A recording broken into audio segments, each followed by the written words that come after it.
70,000 لوگ ایسے ہیں جو بغیر حساب جنت میں جائیں گے، ان کا کوئی حساب نہیں ہوگا۔ اللہ اپنے کرم سے انہیں یوں ہی جنت عطا فرمائے۔ صحابہ نے عرض کی، یا رسول اللہ صلی اللہ علیہ وسلم وہ کون ہیں؟ تو آقا کریم نے ارشاد فرمایا، کانوا لا یکتوون، یہ وہ لوگ ہیں جو اپنے جسم پہ داغ نہیں لگاتے، مخصوص نشان جسم پہ لگا لیتے ہیں، یہ فلاں بزرگ کی نشانی ہے، یہ فلاں جو ہے وہ شہید کی نشانی ہے۔ اللہ نے جب تمہیں سالم الاعضاء پیدا کیا ہے تو اپنے بدن کو تم کیوں نشانی؟ اس نے ساری نشانیاں لگائی ہیں، اس کی نشانیاں اتنی پکی ہیں کہ اس نشانیوں میں فرق بھی نہیں لگتا نا۔ یہ تمہارے انگوٹھے کی نشانی ہے، 6 ارب انسانوں کو لے آؤ اور نشان انگوٹھا لے آؤ، کسی ایک کا بھی نہیں ملے گا۔ یہ نشانی تمہارے رب نے لگائی ہے۔ جیسی صورت تمہاری ہے ایسی صورت کسی اور کی نہیں بنائی، تمہیں منفرد بنایا اس میں۔ پوری کائنات میں سارے لوگ تمہارے جیسے ہیں لیکن تم پھر بھی الگ دکھائی دیتے ہو۔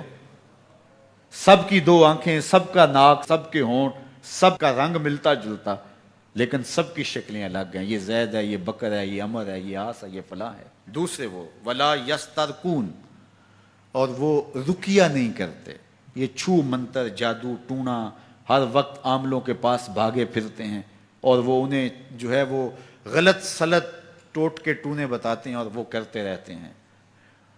عجیب لوگوں کے نفسیات ہوتے ہیں، صبح سے لے کر شام تک اسی چکر میں رہتے ہیں اور پھر ساری زندگی ان توہمات سے نکل ہی نہیں پاتے۔ اللہ نے تمہیں پیسے دیے ہیں، نئی گاڑی تم نے خریدی ہے، چھوٹے بچے کا جوتا کیوں باندھ دیا آگے تم نے؟ جوتا باندھنے سے اگر یہ ایکسیڈنٹ سے، حادثے سے گاڑی بچ سکتی ہوتی ہے تو پھر پاکستان کے جتنے PIA کے جہاز ہیں سب پر باندھ دینا چاہیے، سب پہ جوتے لٹکے ہوئے ہوں۔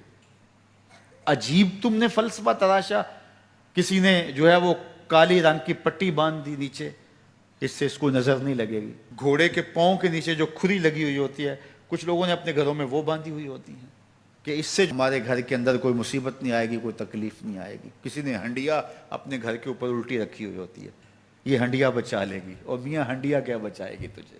اللہ کے قہر سے کچھ نہیں بچا سکتا۔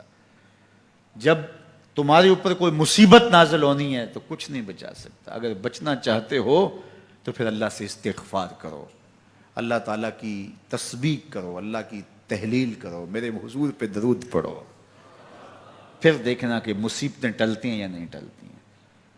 تو یہ خام خواہ کے رقیے اور یہ عامل لوگ جو ہیں ان کا تو کام ہی یہی ہے، ان کا کام چلتا ہے لوگ ذوف الاعتقادی میں مبتلا رہیں، اور یہ کہہ دیتے ہیں کہ آپ کے خاندان میں ایک منحوس عورت ہے، یہ اس کا کیا ہوا ہے، تو کوئی نہ کوئی منحوس تو پہلے ہی انہوں نے طے کر رکھی ہوتی ہے، فوراً ذہن وہاں جا کلک ہو جاتا ہے۔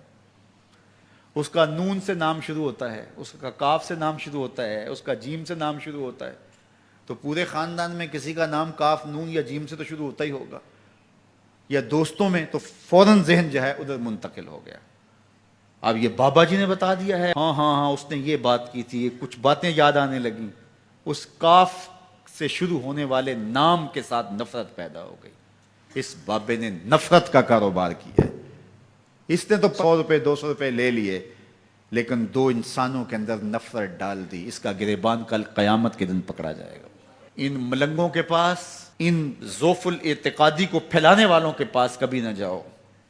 تمہیں مصیبت پڑی ہے، تمہیں لگ رہا ہے کہ شاید میرے اوپر جادو ہے، تو پڑھو نا سورہ بقرہ،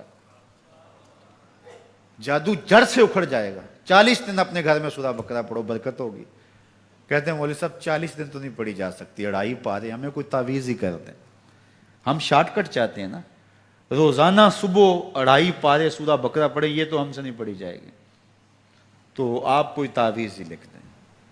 کاروبار میں برکت نہیں، میں کہتا ہوں پڑھو نا سورہ واقعہ، 3 رکوع ہیں، برکت ہوگی۔ ہم کہتے ہیں ہمیں تعویذ ملنا چاہیے، بس وہ ہم گلے میں رکھ لیں، بٹوے میں رکھ لیں، پرس میں رکھ لیں، اور ہمارا کام ہو جائے، ہمیں کچھ بھی نہ پڑھنا پڑے، ہمیں وضو تک نہ کرنا پڑے، نماز نہ پڑھنی پڑے، اور برکت ہو جائے۔ ایسے برکت تو نہیں آتی۔ اس لیے چھوڑو ان کی جان، آؤ قرآن مجید پہ آؤ، آؤ سجدوں پہ آؤ، آؤ دعاؤں پہ آؤ۔ سحری کے وقت اس کی رحمتیں آواز دے رہی ہوتی ہیں، حل میں مسترزقن، ہے کوئی رزق مانگنے والا، اور تم اس وقت سوئے ہوئے ہو، سارے دن ٹھوکریں کھاتے ہو۔ آؤ نا اس وقت جھولی پھیلا کے، ہاتھ پھیلا کے کہو مالک تو جھولیاں بھر دے، تو پھر دیکھنا کبھی کمی نہیں آئے گی، عطا فرمائے گا۔